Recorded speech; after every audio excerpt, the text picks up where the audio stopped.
ایک شخص حارث بن ہشام نامی نے حضرت صلی اللہ علیہ وآلہ وسلم سے سوال کیا تھا کہ حضور آپ پر وحی کیسے نازل ہوتی ہے؟ آپ صلی اللہ علیہ وآلہ وسلم نے فرمایا کہ وحی نازل ہوتے وقت کبھی مجھ کو گھنٹی کی سی آواز محسوس ہوتی ہے اور وحی کی یہ کیفیت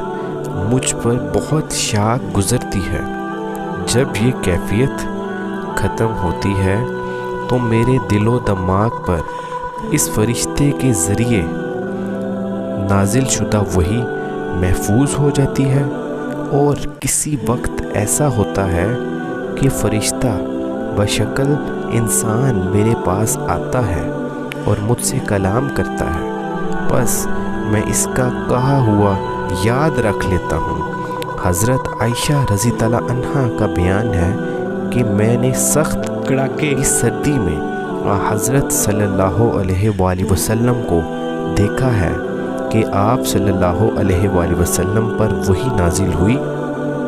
اور جب اس کا سلسلہ موقوف ہوا تو آپ صلی اللہ علیہ وآلہ وسلم کی پیشانی پسینے سے شرابور تھی۔